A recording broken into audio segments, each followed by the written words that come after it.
Hey folks, it's Kevin here again, and welcome back to another episode of the Wagon Wheel of Wisdom. Behind me, as usual, the beautiful wagon wheel, and hopefully I've still got some wisdom up here for you today. First, I would like to thank some of the new viewers that have come on board, and how incredibly grateful I am to share this journey with you, because it really seems to be resonating with some people. Honestly, when I started this, I had no idea who would connect to it, if really anybody, but it seems to be really working, and I'm happy to share this journey I'm going on with all of you. It's incredibly eye-opening, it's incredibly trying, it's tested every possible emotion I could ever, I think, test in my lifetime, and it's just nice to have that support system, and I hope I can be that support system for you guys too, to help you, give you a little bit of a better understanding if you're going through something similar. And something tells me if you found this video, you are going through something very similar. I don't believe in accidents, as I've said in previous videos, or coincidences or anything of that nature. So if you're listening to this, you have begun to understand the twin flame journey and what it entails. And just to give a quick synopsis, the twin flame journey is one soul split in two. You have a runner and a chaser dynamic. And my guess is your divine masculine counterpart that is neither male nor female, it doesn't identify with either, has ran out on you. In my case, completely blocked me and is gone. I, being the chaser, tried to do everything in my power to get her to stop, but as I found out, and as I've done more research on this, the harder you chase them or run after them, the faster they run, and you are not going to catch them. This is a journey that is 100%, and this does not come from a place of selfishness or narcissistic behavior. This is a journey about you. And the beauty of it is, you get to control it, because you are the catalyst as the divine feminine, whether you're male or female. In this case, I'm a male identifying as the divine feminine. I'm not afraid to say it in any capacity, but I am the one that is starting this catalyst to begin working on me, which, if we are, as the hypothesis goes, one soul, it is going to help her in the process. Being a nurturing male, I don't have any problem with that, because, well, I gotta be real, I still love her. Whether or not I'm in love with her is a different dynamic to me. I love her because she is me. She is part of me. We are the same. We just are different right now. She's operating from a place of total ego. I am operating from a place of right here, right in this heart center right here, which is why, and if you're watching this, you'll probably understand this, it hurts so damn bad right around this area here. Like, my heart is in a vice much of the time. The thoughts about her right after the breakup, and I have been out of the been part of this breakup now for about 3.5, 4 months, so I would consider that incredibly early in this process. It's been so tough. Emotions I can't even begin to describe. And I commented on somebody's comment today about how I get the feeling that this isn't just about the breakup, that this is years of buried trauma that our souls are now shedding. And it just feels like a massive emotional weight that is just like I'm dragging bowling balls behind me at this point in time. Bowling balls of sadness, of anger, of resentment and things like that. But I'm learning, you know what? These things all need to be let go of. And the other part is, and this is the hard part, is the accepting the fact that once you begin on this journey, you guys, there's no turning back. It's going to present itself in front of you over and over again until we get it right. And I don't mean to scare you with that, but I have to be completely transparent and honest with you. And that's why I'm working so damn hard at this. And furthermore, it's why this journey is so hard. If it comes from the divine and I chose this path, of course I chose this path. Why wouldn't I? I'm a person that doesn't shy away from challenges. and I've been asking to become a better person and a better individual. Here is the catalyst for it, and it's at my doorstep, and I think it's at all of your doorsteps too. So don't fear it. Turn around, stop chasing them, and face this. You will get through it. I'm hoping my videos can help with that. There are a lot of other videos out there too that talk about this, that might even have a different point of view, that are a little bit different than mine. But again, I'm doing what I can with the research I have. And the weird thing is that none of it feels wrong or unnatural, or me talking to you. Weeks ago, I would have never had the courage to sit in front of this camera and do this, but I have this motivation to do it, and it doesn't feel wrong. It feels I am supposed to be doing this. So with that said, I'd like to talk a little bit about soulmates, which is different from the twin flame, angel numbers, and then the odd one, which might throw you for a loop, just being grateful for your ex. So let's talk about the soulmates aspect of this. The more I dove into this, we are on a twin flame journey right now. The divine, though, knows that we are struggling. It sees us, and it's trying to guide us along this path, and trying to do so in a way that it doesn't give you more than you can handle. And you're probably all like, the record just stopped. What? Can not give me more than I can handle? I'm on the floor, Kevin, crying my eyes out right now. Guys, I know. But I'm telling you, you can handle it. You are warriors in this battle. Look yourself in the eye, pause this video if you need to, go in the bathroom and look in the mirror and say, I am a warrior.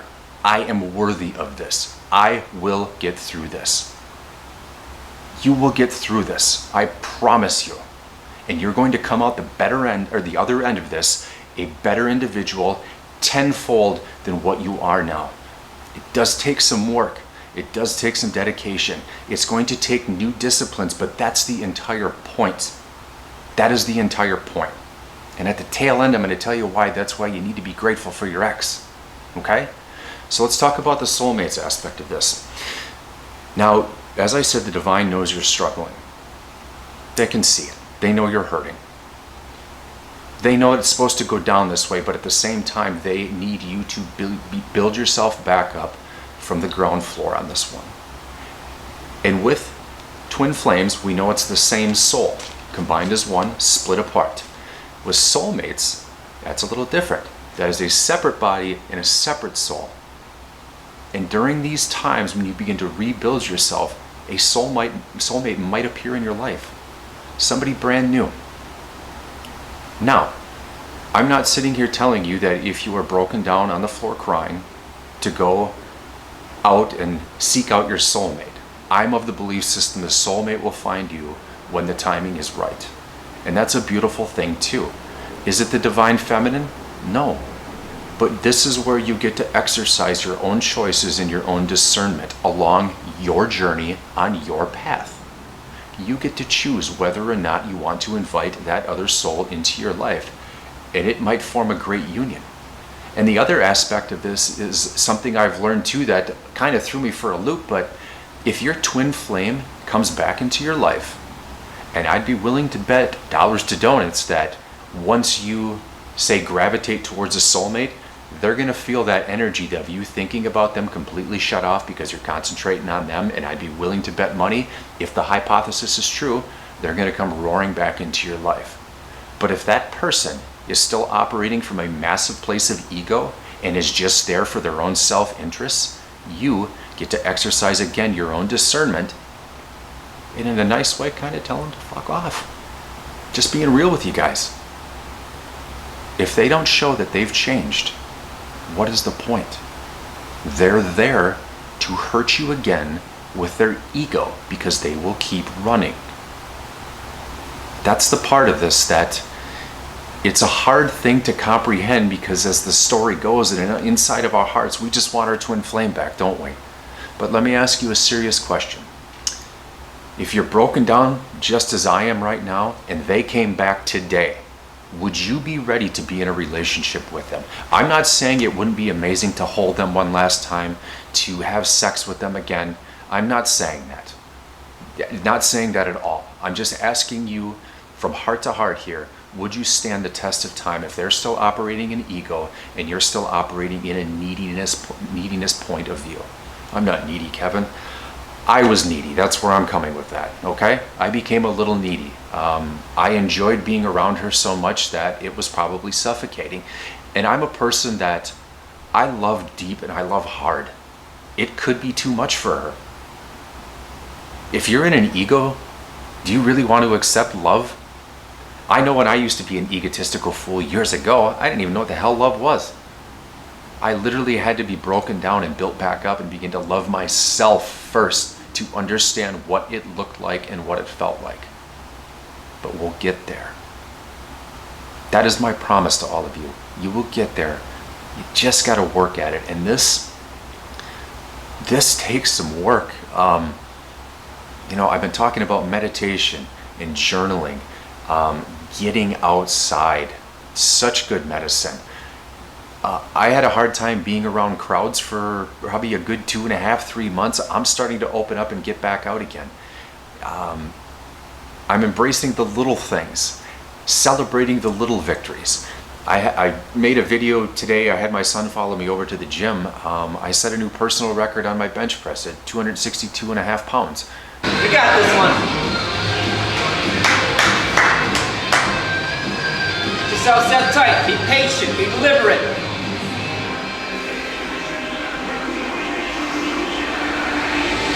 2, 1, up. Breathe. Tight. Go, go, go. Come on. One PR. I was 260 and I was hoping for a little bit better, but I'm going to celebrate this win. I've been working my butt off in there for over 2 years. It felt great. It felt great. So all I'm saying is about this journey is, again, if the hypothesis is true, somebody else might come knocking at your door that really kind of knocks your socks off a little bit. Someone beautiful. Someone that you've maybe always yearned for too. Just in the soulmate form. And like I said, there's no guarantee your twin flame is going to get better, because if they operate from a serious place of ego, and even I'm going to openly admit, for my ex to have her ego broken down, it's going to take some time, not to mention a major catalyst in her life. And I know that energetically we, the divine feminine, and again, this is a guy calling himself a divine feminine, I know that it starts with me, and I'm putting in the work.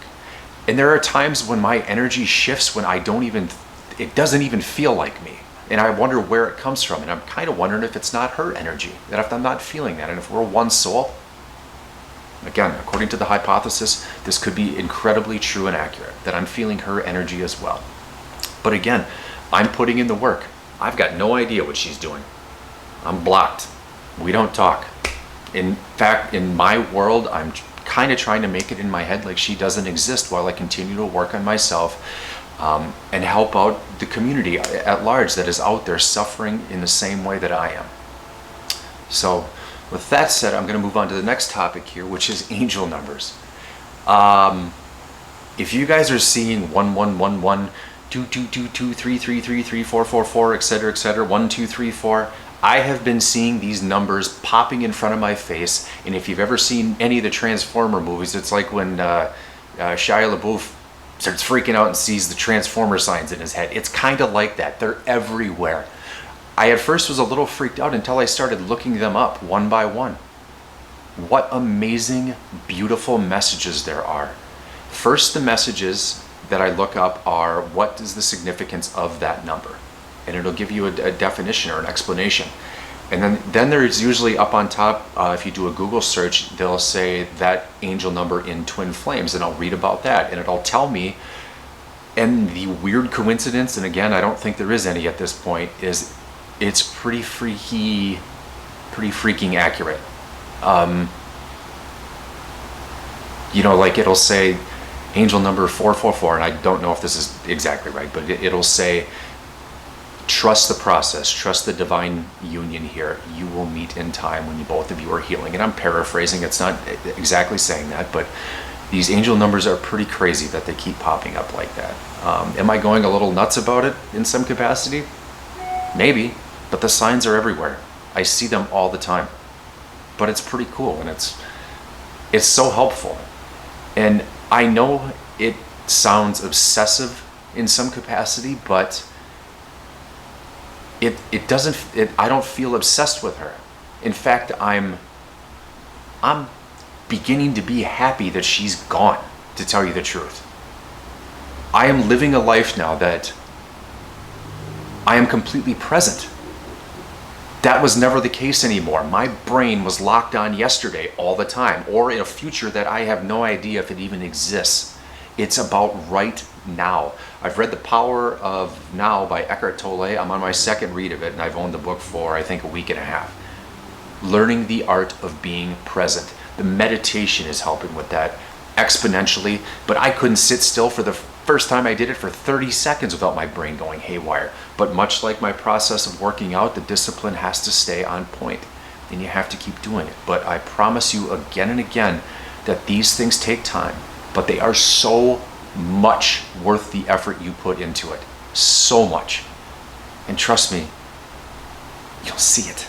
You'll feel it, more importantly. You'll begin to let go of the old, forgive the past, and it's not to say that old emotions are not going to pop up, because I indicated in a video 2 nights ago, me spun up and angry right before bed. Angry. But I sit down, do some good breaths, good breath work, get the parasympathetic nervous system going, and it all seems to just kind of like a river, just flow away. But again, it takes time and it takes practice. But be patient with yourself and be kind with yourself. And don't ever forget to celebrate those little victories. Like, whew, that emotion was rough. I sat with it for a little while, but I made it through. I'm good to go. I'm still here. I'm still breathing. Life is good, right? Last topic. Be grateful for your ex. Now, what the heck does that mean, Kevin? She just ghosted me. Be grateful she did. You are entering into a phase into your life that you get to rediscover yourself all over again. You're going to face many battles as this goes along, because in a way it's the death of our own ego too. But it's more so the death of how we view things, I believe. At least that's the way it's been for me. I've become more peaceful. I've become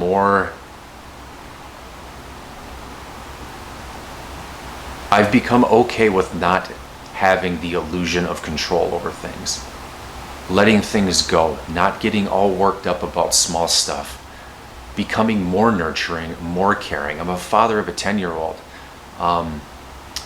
My ex-wife and I, we got divorced in 2017. We were together for 15, 16 years. We have an incredible relationship. So much, in fact, that we go on Harley rides together. Just so our son has a sense of family. I've never understood being around people who don't like their ex-husbands to the point where, like, you've created a civil war between the two and your kids get to see that. Now, that's not to say that my ex and I didn't have our differences when we got divorced. Of course we did, but we've laid the weapons down. We understand that on an intimate level, we are not compatible.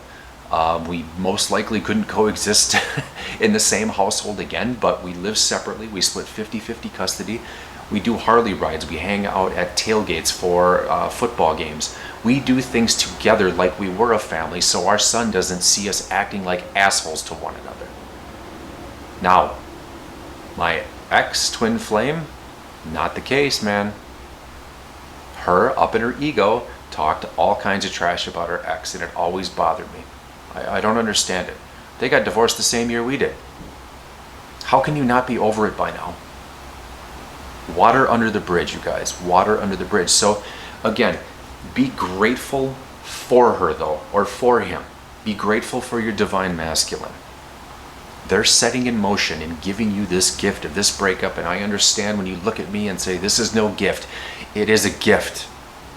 You just can't see it yet. You just can't see it yet. You're hanging on to yesterday. You're angry with her. And believe me, I get it. I get it. But you are also giving her the best gift you possibly can, and that is the gift of freedom at this moment, to drop that damn ego that they walk around with and shed their old skin too, so your soul can reunite as one. But again, if a soulmate comes into your life and it's somebody that you completely vibe with, and I assure you, if the divine at this point is seeing you struggle this much, you're going to vibe with him or her. It isn't going to be your twin flame, but it is going to be something incredibly beautiful that's going to ignite your soul and invigorate it. But again, you have the choice here. This is your canvas, you guys. You get the paints. Okay? You get to draw whatever you want. You get to form the life that you want. You get to form the life you've probably always asked for. You just didn't expect it to come to you like this. I sure as hell didn't. But now that I know what twin flames are, it's like, yeah, again, I would have chosen this. That's how I work. Make it harder than it needs to be. And I've made it pretty freaking hard. But I want to ask you something though, seriously. I have a ton of events that happened before in my life that I believe have forged me into the person I am to prepare myself for this. I'm asking all of you, have you had that? Have you had those traumas in life that have honed you, that have hardened you, that have made you into the man or woman that you currently are? Because I know you can handle this. Jesus, if I can handle it, anybody can handle it. I'm a person that used to lose my mind at shit all the time. Stupid stuff. Stupid. But I've become more mature. I've learned about me. I've set boundaries. And I'm ready for this. In fact, I want to do it. And again, a couple nights ago, I had some bad thoughts about her. Thinking about her with somebody else, and I realized that's probably very triggering. But these are the things you need to forgive. These are the things you need to let go of. These are the things you need to accept. We can't control other people, even if it is our own soul. So with that said, I want to read something to you that I found called the Angels of Harmony. The Angel of Harmony. The Angel of Harmony whispers to us to be at peace with those around us and to find as much love and community as we can. She is most at home with those who feel at home, especially with others. Her blessing is the one that helps a person forget a bad mood so as to enjoy the company of others. But the Angel of Harmony has a higher magic too, one that people rarely see clearly, but that she goes on using for our good. The harmony of each person with the whole cosmos and their place in the world. She knows that each voice in a chorus contributes to the whole, and that no singer sings well because they have to. Harmony happens when each singer really wants to be part of the song. So she tries to help us see the place where we can each use our own voice. The harmony that happens when people gather together with open hearts is the music of the spheres to her. That couldn't be more true for this community right now. I want to be there for you guys, just like other videos have been there for me to guide me along. I'm not going to tell you anything that I myself am not experiencing because I'm not wired that way. I only know how to convey what it is I know how to convey. You certainly wouldn't see me ever talking at a convention about hair care and what it feels like to be pregnant during the 3rd trimester. The fuck would I know any of that? I'm going to tell you though, my truth about this experience. The good, the bad, the ugly, and more importantly, the great. Because you are great. You deserve the best. You are the best. Stick with this. Stick with yourself. Again, go stand in front of that mirror and say, I got you. Put your hand in your heart. Say, I am enough. And most importantly, look yourself in the eye and say, I love you. Later, guys.